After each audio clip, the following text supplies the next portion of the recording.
Water ice, gelato, snow cream, मोची, ये सब आइसक्रीम के नाम है। आइसक्रीम्स के नाम इतने कंफ्यूजिंग क्यों होते हैं और उनमें क्या डिफरेंस है इन सब आइसक्रीम्स में? हाय, मेरा नाम नीरा पांडे है और मैं एक आइसक्रीम पिन्योर हूँ और एक आइसक्रीम बिजनेस कोच हूँ। और आज अपने इस वीडियो में मैं बात करूँगी डिफरेंट कैटेगरीज ऑफ आइसक्रीम्स की। तो अगर आप भी उन लोगों में से हैं जो अलग अलग तरह की आइसक्रीम्स के नाम तो जानते हैं लेकिन उनका डिफरेंस नहीं पहचानते, तो ये वीडियो आप ही के लिए है। इस वीडियो में हम बात करेंगे आइसक्रीम्स के बारे में। आइसक्रीम्स क्या है हम ये समझेंगे और डिफरेंट कैटेगरीज ऑफ आइसक्रीम्स क्या है। यूजुअली बहुत बार ऐसे बात होती है, कोई पूछता है जिलेटो क्या है, कुल्फ़ी क्या है, तो बहुत सारा कन्फ्यूजन है कि ये क्या सब एक ही चीज़ है, इनमें एक दूसरे से क्या डिफरेंस है।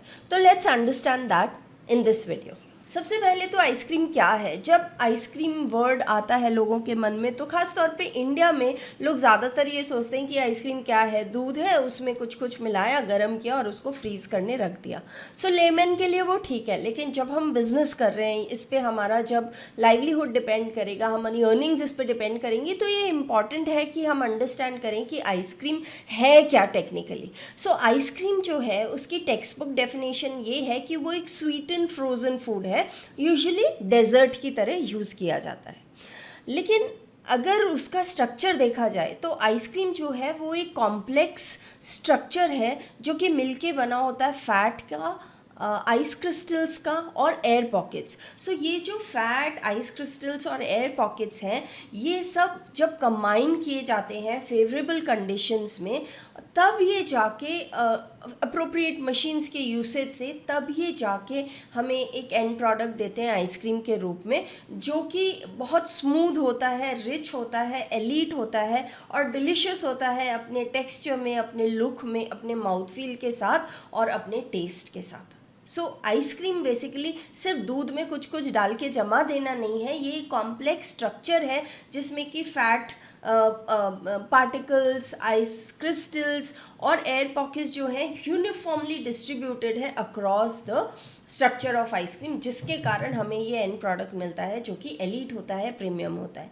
और आइसक्रीम जो है वो दो मेन कंपोनेंट से बनी होती है, एक होता है आइसक्रीम का बेस और एक होता है आइसक्रीम का flavour profile. Okay, now let's understand कि डिफरेंट कैटेगरीज ऑफ आइसक्रीम क्या है। सबसे पहले आता है इटालियन आइसक्रीम या water ice. As the name suggest, इसका ओरिजिन इटली में हुआ था और ये कुछ नहीं, फ्लेवर्ड सिरप है। यूजुअली सिंथेटिक सिरप यूज़ किया जाता है, थोड़ा बहुत एसेंस यूज़ किया जाता है और वाटर ऐड किया जाता है। शुगर है, एसेंस है या फ्लेवर है आर्टिफिशियली सिंथेसाइज फ्रूट के या जो भी फ्लेवर आप बना रहे हैं, और उसमें वाटर ऐड किया जाता है। इसमें कोई स्टेबलाइज़र नहीं है, कुछ फैट नहीं है, कुछ मिल्क नहीं है, तो इसके लिए इसमें कोई ओवररन की परसेंटेज नहीं है, एयर स्ट्रक्चर नहीं, एयर पॉकेट्स नहीं है इसके अंदर, फैट पॉकेट्स भी नहीं है। बनाया किस में जाता है, जो भी हमें लिक्विड मिलाना है, जैसे सिरप मिलाया, शुगर मिलाया, एसेंस मिलाया और जो हमें कलर वलर अगर डालना है वो मिलाया और उसको एक बैच फ्रीज़र में डाल दिया और बैच फ्रीज़र में ये चर्न होके थोड़ी देर में थोड़ी सॉलिड फॉर्म में निकल जाता है। या फिर एक स्लशी मशीन आती है, स्लशी मशीन, जिसमें हम स्लशीज़ बनाते हैं, उसके अंदर भी इसको बनाया जा सकता है। ऑब्वियसली इसमें कुछ खास इंग्रेडिएंट्स नहीं है तो इसकी फूड कॉस्ट कुछ ज़्यादा नहीं आती है एंड ये स्वीट एंड रिफ्रेशिंग है। गर्मियों में धूप वगैरह में लोग इसको प्रेफर करते हैं। सेकेंड आता है सॉर्बेज। ये थोड़ा सा एडवांस्ड वर्जन है इटालियन आइस का। होता वही है, शुगर का सिरप होता है और उसके अंदर एसेंस होता है, नहीं भी हो सकता है, लेकिन हम इसमें फ्रूट प्योरे डालते हैं। एक्चुअल रियल फ्रूट्स का प्योरे इसमें डाला जाता है और इसी एस्पेक्ट से ये इटालियन आइसक्रीम से थोड़ा डिफरेंट है। अगेन ये इटालियन आइसक्रीम से थोड़ा सा स्मूथ होता है, लेकिन फिर भी क्योंकि इसमें फ़ैट नहीं है तो ये फ्लेकी और आइसी होता है और रफ़ होता है अपने टेक्सचर में।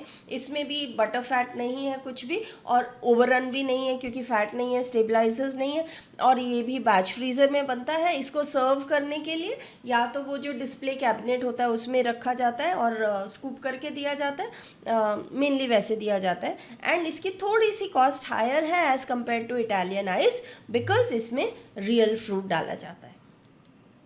तीसरा आता है शरबत।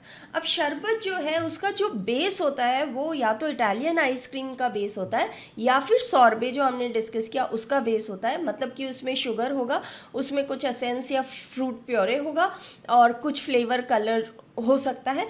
प्लस इसके साथ में इसमें जब हम शरबत बनाते हैं तो कुछ अमाउंट में डेयरी डाला जाता है, कोई एक डेयरी का सोर्स डाला जाता है जो कि या तो मिल्क हो सकता है या फिर क्रीम हो सकता है या फिर बटर मिल्क भी हो सकता है। तो इसके लिए ये जो शरबत होता है ये थोड़ा सा स्ट्रक्चर में स्मूथ होता है। ओवरन की परसेंटेज इसमें ना के बराबर ही होती है क्योंकि फैट बहुत ज़्यादा होता नहीं है। लेकिन ये अब वीगन या डेयरी फ्री नहीं कहला सकता क्योंकि शरबत में मिल्क या किसी न किसी फॉर्म में ऐड किया जाता है, चाहे तो मिल्क के फॉर्म में, चाहे क्रीम के फॉर्म में, चाहे बटर मिल्क के फॉर्म में। और ये भी अगेन एक बैच फ्रीज़र में बनाया जाता है। अब आती है बात फ्रोज़न योगर्ट की। सो ये जो फ्रोज़न योगर्ट्स हैं ये 1970 में इंग्लैंड में ओरिजिनेट हुए थे, न्यू इंग्लैंड में। इसमें बेसिकली क्या होता है कि एक लिक्विड या पाउडर्ड बेस लिया जाता है जो कि स्वीट होता है, और क्योंकि ये योगर्ट है मतलब हिंदी में हम उसको दही बोलते हैं, तो थोड़ा सा टैंगीनेस भी होता है और उसमें शुगर मिलाई जाती है, तो वैसा सा इसका टेस्ट होता है। फैट परसेंटेज इसकी बहुत कम होती है, 0 से 2% तक की इसकी फ़ैट परसेंटेज होती है। और इसको भी बैच फ्रीज़र में बनाया जाता है क्योंकि अब इसमें फ़ैट है तो इसमें थोड़ा ज़्यादा ओवररन हो सकता है, 40-50%। सो 40 से लेकर 80% तक ओवररन होता है depending on the butter fat content. Soft serve machine में भी बनाया जा सकता है एंड डायरेक्ट ड्रॉ मशीन से भी इसको बनाया जा सकता है। इसको या तो आप कप में सर्व कर सकते हैं या फिर आप कोन में सर्व कर सकते हैं। और इसको जब सर्व करते हैं ये अलग अलग तरह के फ्लेवर्स इसमें यूज़ किए जा सकते हैं, टॉपिंग्स अलग अलग तरह के यूज़ किए जाते हैं, तो इसलिए different flavours of frozen yoghurts पाया जाता है।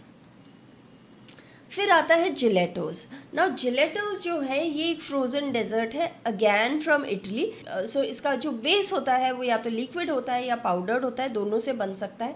फ्लेवर में ये इंटेंस होता है और काफ़ी हद तक एस्थेटिकली प्लीजिंग होता है, डेकोरेशन वगैरह काफ़ी किया जाता है इसके ऊपर। ये फ्रेश होल मिल्क से बनता है और इसमें क्रीम नहीं डाला जाता, तो एज अ रिज़ल्ट जो प्रीमियम आइसक्रीम्स होती हैं उसके कंपैरिजन में इसका फ़ैट कंटेंट बहुत कम होता है। 4 से 6% का फ़ैट कंटेंट होता है जिलेटोस में। क्योंकि इनका फ़ैट कंटेंट कम होता है इसलिए इनका स्ट्रक्चर उतना स्मूथ नहीं होता। ये एज़ कम्पेयर टू आइसक्रीम्स ये रफ़ होते हैं टेक्सचर में, लेकिन इनका 30 से 50% तक इनमें ओवररन होता है। और क्योंकि ये इनका स्ट्रक्चर उतना स्टेबल नहीं होता क्योंकि इसमें फ़ैट कम होता है, ऑलमोस्ट डेली या एवरी ऑल्टरनेट डे जो है इनको फ्रेश बनाया जाता है। इनकी शेल्फ़ लाइफ बहुत ज़्यादा नहीं होती। अगैन ये बैच फ्रीज़र्स में बनते हैं और डिस्प्ले कैबिनेट में सर्व किए जाते हैं और स्कूप करके आप इन्हें कस्टमर्स को दे सकते हैं। सो बहुत लोगों का ये क्वेश्चन था gelatos. So this is what gelato is. Moving on to the next one, premium ice creams. So ये वो आइसक्रीम्स हैं जो हम सब जानते हैं, इनको अमेरिकन आइसक्रीम भी बोलते हैं, दूसरा नाम इनका अमेरिकन आइसक्रीम है। ये लिक्विड बेस से बनते हैं, बैचेस में यूजुअली बनाया जाता है और फ्रोज़न किया जाता है कम से कम 1 से 2 वीक तक ये यूजुअली फ्रीज़ किए जाते हैं। बट अगर नहीं तो भी इनको एटलीस्ट 1 दिन या कुछ घंटे ये फ्रीज़ होते हैं, 8 से 10 घंटे before serving to the customers. इनका फैट कंटेंट जो है अगेन इन इंडिया FSSAI के रेगुलेशन के हिसाब से मिनिमम 10% फ़ैट होना चाहिए एक प्रीमियम आइसक्रीम में, लेकिन जो इनका फ़ैट कंटेंट है वो रेंज करता है 14 से 16%, कभी कभी it can even be as high as 18%। जो फैट इसमें ज़्यादा है तो इसमें ओवररन की परसेंटेज भी अराउंड 40 to 60% होती है। फ़ैट के कारण ये काफ़ी स्मूथ होती हैं, रिच इन टेस्ट होती हैं। फ़ैट के कारण हमारा जब हम इसे खाते हैं तो हमारा पैलेट जो है वो फैट से कोट हो जाता है, जिसके कारण इसका टेस्ट और इसके फ्लेवर्स बहुत अच्छे से इंटेंस रूप में हमें एक्सपीरियंस करने को मिलते हैं। बैच फ्रीज़र में बनाया जाता है और इसकी शेल्फ़ लाइफ अगर अनओपनड है तो अराउंड 2 months तक होती है, और अगर हमने एक बार खोल लिया तो 15, 20, 25 days at the most 1 month तक होती है। स्टेबलाइजर्स वगैरह भी इसमें यूज़ किए जाते हैं, अलग अलग तरह से बनाई जाती है, अलग अलग फैट कंटेंट के साथ, अलग अलग फ्रूट्स, अलग अलग प्योरेज के साथ। सो बहुत सारे फ्लेवर्स में अवेलेबल होता है एंड इसका सर्विंग यूजुअली वो डिस्प्ले कैबिनेट में से हम स्कूप करके इसको सर्व करते हैं। अब आता है कुल्फ़ी। ये इंडिया की ट्रेडिशनल आइसक्रीम है। इसमें बेसिकली जो मिल्क है उसको हीट कर करके उसको कंडेंस किया जाता है, और जब हम ऐसा करते हैं तो मिल्क के अंदर जो शुगर होती है, लैक्टोज, या फिर हम और जो शुगर डालते हैं वो कैरेमलाइज हो जाती है, जिसके कारण इसको ब्राउन सा कलर आ जाता है बेस को।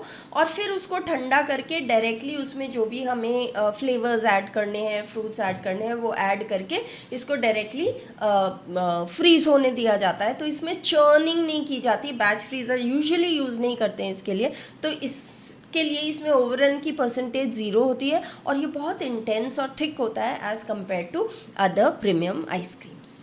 अब आता है स्नो क्रीम। इसको ताइवानीज़ आइसक्रीम बोलते हैं। सो बेसिकली ये जो आइसक्रीम है ये होती तो आइसक्रीम ही है, लेकिन इसको जो सर्व किया जाता है वो as a pile of fluffy and delicate strips of ice cream. इसको बेसिकली ऐसे एक मशीन्स आते हैं जिसके अंदर इनके ब्लॉक्स बनाए जाते हैं आइसक्रीम के, और उस जैसे हम गोला इंडिया में फेमस है, उसी तरह से आइसक्रीम को क्रश किया जाता है और फिर उसके जो फ्लेक्स निकलते हैं उनको सर्व किया जाता है एज आइसक्रीम।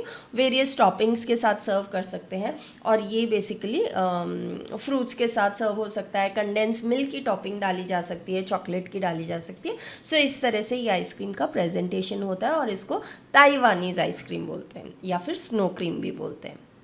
फिर आता है मोची या मोकी, आई डोंट नो मैं इसका नाम ठीक से प्रोनाउंस कर रही हूँ या नहीं, बट इसका कंट्री ऑफ ओरिजिन जो है वो जापान है। इसमें जो है बहुत छोटे छोटे राइस केक्स बनते हैं मोची डो के साथ में, जो कि फिल्ड किए जाते हैं आइसक्रीम के साथ। सो मोची डो बेसिकली राइस का फ्लावर होता है, राइस को ग्राइंड करके, जिसका ग्लूटेन कंटेंट बहुत हाई होता है, तो उसमें स्ट्रेचेबिलिटी आती है, राइट। तो अब उसका केक बनाया जाता है, और उसके बीच में इसको आइसक्रीम को जो है स्टफ़ किया जाता है, तो उसको मोची आइसक्रीम बोलते हैं।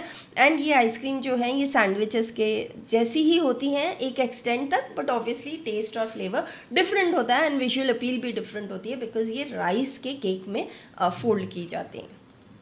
देन आता है रोल्ड आइसक्रीम। हम सभी जानते हैं, ये तो इंडिया में भी बहुत फेमस हुई हैं। इनका कंट्री ऑफ ओरिजिन जो है वो थाईलैंड होता है, और इनको भी एक बेस से बनाया जाता है। मिल्क कंपोनेंट से बनता है, शुगर ऐड किया जाता है। सो बेसिकली एक मशीन होती है, उसके ऊपर इसका जो बेस है उसको ऐड किया जाता है, और वो वहाँ पे फ्रीज होता है। फिर उसको रोल करके कट किया जाता है, और सर्व करते समय वेरियस टॉपिंग्स के साथ में इसको सर्व किया जाता है। सो this is all about the various categories of ice cream, and I am sure कि अब ये प्रेजेंटेशन देखने के बाद, इस वीडियो को गो थ्रू करने के बाद, आपको अब क्लैरिटी हो गई होगी कि ओके इटालियन आइस क्या है, स्नो क्रीम क्या है, कुल्फ़ी क्या है, प्रीमियम आइसक्रीम क्या है, जिलेटोस क्या है, और ये कैसे एक दूसरे से डिफरेंट है। यहाँ पे आपके लिए इसमें से ये भी लर्निंग है कि आप अब चूज़ कर सकते हैं कि आप अपनी आइसक्रीम जो बनाएंगे वो इनमें से किस तरह की बनाएंगे, और आपका प्रेजेंटेशन किस फॉर्म में रखेंगे, right. So that is also an idea that you can pick up from here. Let me know in the comment section below इस वीडियो से आपके क्या टेकअवेज हैं और आपने क्या सीखा। और हाँ, अगर आपको ये वीडियो पसंद आया हो तो लाइक करिए, चैनल को सब्सक्राइब करिए, वीडियो को शेयर करिए। इस वक्त के लिए इतना ही, मिलते हैं नेक्स्ट वीडियो में। Bye bye.